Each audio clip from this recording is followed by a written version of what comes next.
Waalaikumsalam.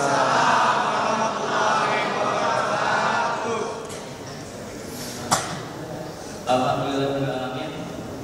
Asyhadu an la ilaha illallah wa asyhadu anna Muhammadan abduhu wa rasuluh. Allahumma shalli ala sayyidina Muhammad wa ala ali sayyidina Muhammad. Amma ba'du. Bismillahirrahmanirrahim. Wa asr innal insana lafi khusr illa alladziina aamanu wa 'amilus shalihati wa tawassaw bil haqq wa tawassaw bis sabr. Pertama-tama, marilah kita sejenak bersyukur kepada Allah Subhanahu wa taala karena kita masih diberikan kekuatan, masih diberikan kesempatan untuk bisa menikmati bulan Ramadan ini. Kenapa? Karena pada dasarnya bulan Ramadan adalah bulan di mana semua pintu neraka itu tutup dan dibukakanlah selebar-lebarnya pintu surga. Sehingga barulah kita masih bisa mengintip bagaimana indahnya, bagaimana nikmatnya surga itu. Salawat serta salam marilah kita sampaikan kepada junjungan kita semua Nabi besar Muhammad Sallallahu Alaihi Wasallam. Karena atas ajarannya lah kita semua bisa terus berada dan terus berjalan di ajaran Islam sampai saat ini. Sebelumnya saya ucapkan terima kasih kepada Bapak Ibu Guru yang sudah memberikan kesempatan. Buat saya ini sebuah kehormatan, buat saya ini sebuah tantangan, dan mungkin jarang seperti ini, gitu ya. Maka buat saya pun akan jarang dengan saya di tempat seperti ini. Jadi tolong memanfaatkan kesempatannya sedikit.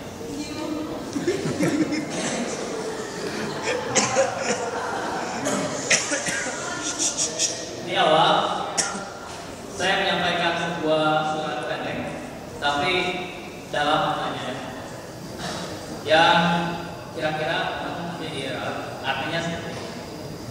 Demi waktu, sesungguhnya manusia itu berada dalam kerugian, kecuali orang-orang yang beriman dan orang-orang yang beramal soleh, serta orang-orang yang saling nasihati di dalam kebenaran dan saling nasihati di dalam kesabaran.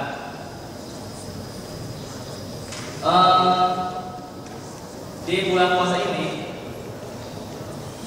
kita diberikan kesempatan yang seluas-luasnya untuk memperbaiki diri. Kalau menurut saya pribadi, ada 3 hal yang paling penting yang harus kita perhatikan untuk kita ingin memperbaiki diri. Yang pertama itu adalah niat. Harus punya niat kalau kita ingin berubah. Karena niat itu adalah doa. Saya yakin begitu kita masuk bulan Ramadan tahun ini, semua orang pasti punya niat. Contoh misalkan 3 tahun kemarin saya punya niat, misalkan puasanya saya pengen tamat. Tuh. Tahun berikutnya saya niat, misalkan puasa saya harus tamat, targetnya harus full. Kemudian berikutnya puasa saya tamat, tarawih saya full dan di masjid. Itu sebuah niat yang saya yakin kalian semua punya itu di dalam hati kalian, meskipun tidak pernah diucapkan. Kenapa? Karena setiap orang begitu masuk di bulan Ramadan pasti ingin menjadi lebih baik, pasti ingin menjadi pribadi yang lebih baik. Yang kedua, setelah niat adalah harus ada usaha. Karena ada sebuah perkataan seperti ini. Niat tanpa usaha itu sia-sia.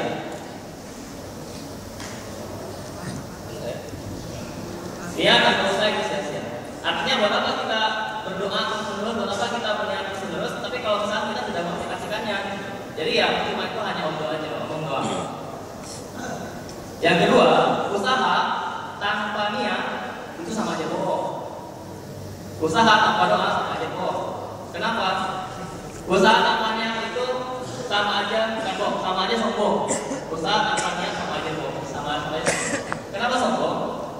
Karena sudah jelas sekali di dalam Al-Quran pun, gitu ya, kita sebagai muslim diminta untuk berdoa dan meminta kepada Allah Subhanahu wa kita terus aja berusaha gitu ya, tapi tidak dibarengi dengan doa, itu sama aja dengan kita tidak mengakui kehadiran atau adanya Allah Subhanahu wa taala. Jadi sangatlah penting gitu ya keberadaan antara niat kita, doa kita dengan usaha kita. Dan yang ketiga, yang paling penting adalah kita harus konsisten. Itu yang paling penting. Harus konsisten. Nah, di bulan puasa ini kita, kalau saya lihat ya di kita ya, di anak-anak ya, di guru-guru ya, kita itu sangat terasa sekali perubahannya. Kalau misalnya kita lihat setelah turun, kecuali hari ini nih yang mulai banyak yang mabuk gitu ya. Karena dari kemarin kan sudah sangat bagus sekali kemarin, sangat rapi. Duha sudah sangat penuh. Semoga ini menjadi satu kontinuitas gitu ya, karena temanya sebenarnya yang kita usung adalah bagaimana bulan Ramadan yang kita jalani ini dijadikan sebagai modal dasar gitu ya, untuk pembentukan kebiasaan yang baik. Jadi jangan hanya di bulan puasa aja kita bisa seperti ini, bisa berkumpul bersama gitu ya, mendengarkan orang yang sedang berdoa gitu kan ya. Tapi ini harus jadi sebuah kebiasaan bagi kalian di masa-masa yang akan datang gitu. Jangan cuma minggu ini kalian misalkan Tuhannya penuh, bulan depan, tahun depan penuh. Sampai nanti kalian keluar dari semua dimanapun, kebiasaan yang kalian lakukan di sini itu bisa menjadi kebiasaan kalian sehari-hari. Kemudian saya teringat di awal pertemuan kita di masjid ini di bulan puasa ini, Bapak Kepala Sekolah kita sudah menyampaikan tentang bagaimana cara kita memanfaatkan bulan Ramadan ini dalam membiasakan kebiasaan yang baik.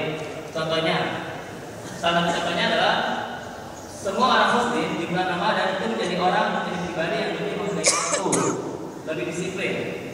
Misalnya, kita sahur bagi anak-anak yang kita makan, kalau sudah terdengar imsak gitu ya, waktu imsak itu tidak ada yang komplain, tapi semuanya langsung berhenti.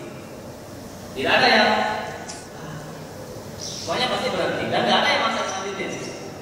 Itulah hebatnya bulan Ramadan. Apalagi waktu maghrib, gitu kan? Gak ada yang komplain ya, maghrib saja lagi. Gak ada, akan ada. Wah, baru juga jam 6 udah maghrib. Gak ada. Pas begitu maghrib, semuanya akan langsung kompak, akan langsung bersama-sama mengucapkan alhamdulillah, langsung membatalkan puasanya. Gak ada yang melambat-lambatkan. Maka jadikanlah momentum bulan puasa ini gitu ya, bagi apalagi khususnya untuk kita yang di Semua Dua ini sebagai ajang untuk menumbuh kekompakan. Biasanya dengan tema khotbah Pride of Unity, kebanggaan dari sebuah persatuan, kekompakan. Mana yang kita ajarkan adalah yang kita usung adalah tentang kekompakan. Kompak semua, nggak ada yang bukannya jadi misalkan, nggak ada, semuanya pas di waktu maghrib. Nah, kemudian selain itu di bulan puasa ini juga kalau kita lihat banyak orang yang tersiksa hatinya gitu ya, untuk mau berbagi. Nih karena saya gurunya, maka saya masukin. Ada yang tahu tentang ikatan mobile koordinasi? Tahu Pak. Ada nggak? Ada tahu Pak. Apa? Iya. Siapa? Jadi nanti ya yang anak kelas 1 akan mendapat itu ya. Yang IPS pun saya yakin itu dulu belajar dengan guru kelas 1-nya gitu ya. Ikatan koordinasi itu adalah ikatan di mana salah satu atom yang mempunyai kelebihan elektron itu mau membagi. Nah kita harus seperti itu di bulan puasa itu. Kalau kita merasa punya kelebihan sesuatu, bagilah bersamanya agar sama-sama bahagia, agar sama-sama merasakan bahwa kita merasakan bagaimana nikmatnya bulan puasa. Lalu mau berbagi.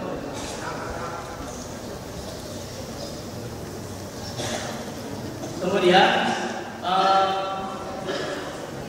dari ayat yang tadi gitu ya, lupa kan ya. Dari ayat yang tadi bahwa semua orang itu dalam keadaan yang merugi. Terus siapa yang beruntung? Orang yang beruntung adalah orang yang beriman, beramal soleh. Nah kita ada di segmen yang kedua, di yang beramal soleh. Kenapa? Karena di bulan puasa ini rata-rata semuanya tingkat ketakwaannya meningkat.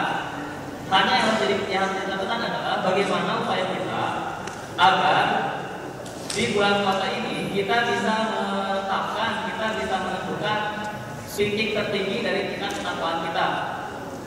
Kenapa? Agar nanti saat misalkan bulan puasa ini berlalu, kita punya standar yang tinggi dalam beribadah. Misalnya, dalam satu minggu ini, hari Senin, Emir, ya, Selasa, Rabu, hari Kamis, dan Jumat. Terasa nggak kalau misalkan, terasa salah nggak kalau kita sudah buat hari itu? Padahal track record kita itu sudah baik. Nah, jadi maksudnya adalah bagaimana cara kita menciptakan sebuah patokan untuk ketakwaan tinggi-tingginya, sehingga nanti saat kita melakukan sesuatu yang salah, itu terasa saya salah, saya lalai, dan saya akan melewatkan sesuatu yang sangat berharga buat saya. Karena buat saya suatu kebanggaan kalau kita bisa menciptakan rekor yang sangat baik, kayak gitu. Kemudian masih dalam ilmu kimia, misalkan di suatu zat, suatu larutan itu dibagi menjadi 3 sifat. Yang pertama ada asam, ada netral, yang terakhir ada basa. Ya, asam, basa, dan netral. Kalau misalkan saya ibaratkan asam itu sebuah dosa, ya. Asam itu adalah dosa. Sifat asam itu apa? Ada yang tahu? Sifat asam itu adalah korosif. Korosif itu artinya apa? Korosif itu artinya merusak. Kalau kita punya logam, kalau kita punya pagar, terus kita siram asam, lama-lama pagar itu rapuh. Itu ya, apalagi kalau asamnya banyak, tapi kalau direndam bukan asam, maka lama-lama si logam itu akan hilang, akan rapuh. Apalagi tubuh kita yang lemah-lemah kayak gini, gitu ya, yang tidak sekokoh logam. Kalau misalkan kita tidur terus dengan asam, dengan dosa, ya pasti rapuh, hancur. Maka di bulan puasa ini adalah sebuah kesempatan bagi kita untuk mencari, untuk meningkatkan sebanyak-banyaknya kebasaan. Basa itu apa? Sifatnya apa kalau basa?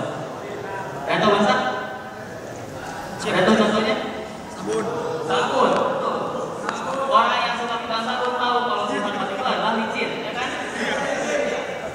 Maka silakanlah kalian, buat saya juga gitu ya. Mari kita sama-sama meningkatkan, bukan sabunnya, meningkatkan amalan kita, sehingga tingkat dosa kita itu semakin meningkat, sehingga itu akan mengizinkan jalan kita menuju ke surga Allah Subhanahu wa Ta'ala. Sehingga nanti pun di akhir Ramadan, semua asam-asam yang ada dalam tubuh kita itu akan diberikan setetes demi setetes basa, sehingga nanti di Idul Fitri kita akan mencapai fitri, yaitu netral. Bagus kalau dibahas, artinya lebih banyak.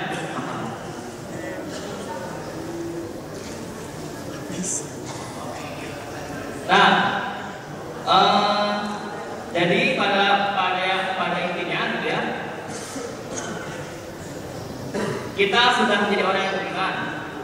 Kita sedang menjalankan keseharian yang sangat beramal soleh. Amin. Kemudian saya juga percaya bahwa anak-anak di mana itu saling menasihati pada kebenaran. Terasa tadi waktu kalau misalkan istirahat 10, semua anak itu mengajak yang lainnya untuk dua itu sangat bagus sekali, tolong dipertahankan. Kemudian yang terakhir, kita juga sedang menasihati dalam kesabaran. Puasa itu untuk kita untuk lebih sabar. Semoga kedepannya kita dijadikan orang-orang yang beruntung, orang-orang yang terus diberikan kesempatan untuk berbuat lebih baik, diberikan kesempatan untuk bisa berbuat lebih baik, kemudian diberikan kekuatan sehingga kita menjadi orang yang konsisten dan istiqomah dalam menjalankan ibadah kita sehari-hari, sehingga kita